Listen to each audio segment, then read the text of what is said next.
रामायण की अमृतधारा में आप सबका स्वागत है। सभी सुनने वाले सज्जनों को जय सिया राम जी। सुंदरकांड भाग 8। सियापति रामचंद्र जी की जय, पवन सुत हनुमान जी की जय, उमापति महादेव जी की जय। जय जय सीताराम जी। रामायण के पिछले भाग में आपने वहां तक सुना था जब विभीषण जी रावण को कहते हैं कि श्री राम अजय, अनादि और अनंत ब्रह्म हैं। अब इसके आगे से विभीषण जी रावण से कहते हैं कि उन कृपा के समुद्र भगवान ने पृथ्वी, ब्राह्मण, गौ और देवताओं का हित करने के लिए ही मनुष्य शरीर धारण किया है। हे भाई सुनिए, वे सेवकों को आनंद देने वाले, दुष्टों के समूह का नाश करने वाले और वेद तथा धर्म की रक्षा करने वाले हैं। बैर त्याग कर उन्हें मस्तक नवाइए। वे श्री रघुनाथ जी शरणागत का दुख नाश करने वाले हैं। हे नाथ, उन प्रभु सर्वेश्वर को जानकी जी दे दीजिए और बिना ही कारण इसमें करने वाले श्री राम जी को भजिए, जिसे संपूर्ण जगत से द्रोह करने का पाप लगा है। शरण जाने पर प्रभु उनका भी त्याग नहीं करते, जिनका नाम तीनों तापों का नाश करने वाला है। वे ही प्रभु भगवान मनुष्य रूप में प्रकट हुए हैं। हे रावण, हृदय में ये समझ लीजिए। दोहा। बार बार पद लागऊ, विनय करऊ दस सीसे, परिहरि मान मोह मद, भजऊ कौशलाधीश सियापति रामचंद्र जी की जय। भजऊ कौशलाधीश सियापति रामचंद्र जी की जय। हे 10 शीश, मैं बार बार आपके चरणों लगता हूँ और विनती करता हूँ कि मान, मोह और मद को त्याग कर आप कौशलपति श्री रघुनाथ जी का भजन कीजिए। मुनि पुलस्त्य जी ने अपने शिष्य के हाथ ये बात कहलवा भेजी है। हे तात, सुंदर अवसर पाकर मैंने तुरंत ही वह बात प्रभु आपसे कह दी है। माल्यवान नाम का एक बहुत ही बुद्धिमान मंत्री था। उसने उन विभीषण के वचन सुनकर बहुत सुख माना और कहा, हे तात, आपके छोटे भाई नीति विभूषण नीति को भूषण रूप में धारण करने वाले हैं, अर्थात नीतिमान हैं। विभीषण जी जो कुछ कह रहे हैं उसे हृदय में धारण कर लीजिए। तब रावण ने कहा, ये दोनों मूर्ख शत्रु की महिमा बखान रहे हैं। यहाँ कोई है, इन्हें दूर करो ना। तब माल्यवान तो घर लौट गया और विभीषण जी हाथ जोड़कर फिर कहने लगे, हे नाथ, पुराण और वेद ऐसा कहते हैं कि सुबुद्धि, अच्छी बुद्धि और कुबुद्धि, खोटी बुद्धि सबके हृदय में रहती है। जहां सुबुद्धि है वहां नाना प्रकार की संपदाएं, सुख की स्थिति रहती है, और जहां कुबुद्धि है वहां परिणाम में विपत्ति, दुख रहती है। आपके हृदय में उल्टी बुद्धि आ बसी है, इसी से आप हित को अहित और शत्रु को मित्र मान रहे हैं। राक्षस कुल के लिए काल रात्रि के समान है। उन सीता पर आपकी बड़ी प्रीति है। दोहा। तात चरण गहि मांगऊ, राखहु मोर दुलारे, सीता देहु राम कहू, अहित न होई तुम्हारे सियापति रामचंद्र जी की जय। अहित न होई तुम्हारे सियापति रामचंद्र जी की जय। हे तात, मैं चरण पकड़कर आपसे भीख मांगता हूँ, विनती करता हूँ कि आप मेरा दुलार रखिए। मुझ बालक के आग्रह को स्नेह पूर्वक स्वीकार कीजिए। श्री राम जी को सीता जी दे दीजिए, जिसमें आपका अहित न हो। विभीषण ने पंडितों, पुराणों और वेदों द्वारा सम्मत अनुमोदित वाणी से नीति बखान कर कही, पर उसे सुनते ही रावण क्रोधित हो उठा और बोला, रे दुष्ट, अब मृत्यु तेरे निकट आ गई है। अरे मूर्ख, तू जीता है तो सदा मेरा जियाया हुआ अर्थात मेरे ही अन्न से पल रहा है, पर हे मूढ़, पक्ष तुझे शत्रु का ही अच्छा लगता है।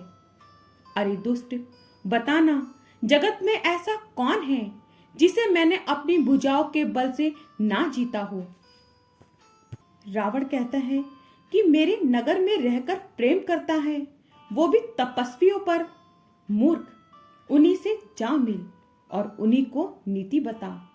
ऐसा कहकर रावण ने उन्हें लात मारी, परंतु छोटे भाई विभीषण ने मारने पर भी बार बार उसके चरण ही पकड़े। शिव जी कहते हैं, हे उमा, संत की यही बढ़ाई महिमा है कि वे बुराई करने पर भी बुराई करने वाले की भलाई ही करते हैं। विभीषण जी ने कहा, आप मेरे पिता के समान हैं, मुझे मारा सो तो अच्छा ही किया, परंतु हे नाथ, आपका भला श्री राम जी को भजने में ही है। इतना कहकर विभीषण अपने मंत्रियों को साथ लेकर आकाश मार्ग में गए और सबको सुनाकर वे ऐसा कहने लगे। दोहा।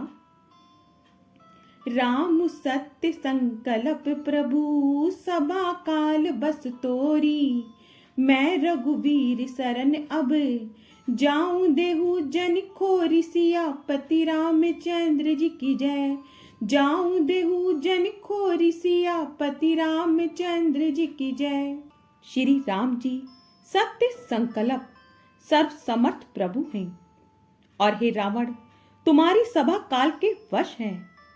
अतः अब मैं श्री रघुवीर की शरण जाता हूं, मुझे दोष ना देना। ऐसा कहकर विभीषण जी ज्यों ही चले त्यों ही सब राक्षस आयुहीन हो गए, उनकी मृत्यु निश्चित हो गई। शिव जी कहते हैं, हे भवानी, साधु का अपमान तुरंत ही संपूर्ण कल्याण की हानि नाश कर देता है। रावण ने जिस क्षण विभीषण को त्यागा, उसी क्षण वह अभागा वैभव ऐश्वर्य से हीन हो गया। विभीषण जी ने हर्षित होकर मन में अनेकों मनोरथ करते हुए श्री रघुनाथ जी के पास चले। वे सोचते जाते थे, मैं जाकर भगवान के कोमल और लाल वर्ण के सुंदर चरण कमलों के दर्शन करूंगा, जो सेवकों को सुख देने वाले हैं, जिन चरणों का स्पर्श पाकर ऋषि पत्नी अहिल्या तर गई और जो दंड कवन को पवित्र करने वाले हैं, जिन चरणों को जानकी जी ने हृदय में धारण कर रखा है, जो कपट मृग के साथ पृथ्वी पर उसे पकड़ने को दौड़ते थे, और जो चरण कमल साक्षात शिव जी के हृदय रूपी सरोवर में विराजते हैं। मेरा अहोभाग्य है कि उन्हीं को आज मैं देखूंगा। जिन चरणों की पादुकाओं में भरत जी ने अपना मन लगा रखा है, आहा, आज मैं उन्हीं चरणों को अभी जाकर इन नेत्रों से देखूंगा। इस प्रकार प्रेम सहित विचार करते हुए वे शीघ्र ही समुद्र के इस पार, जिधर श्री रामचंद्र जी की सेना थी, आ गए। वानरों ने विभीषण को आते देखा तो उन्होंने जाना कि शत्रु का कोई खास दूत है।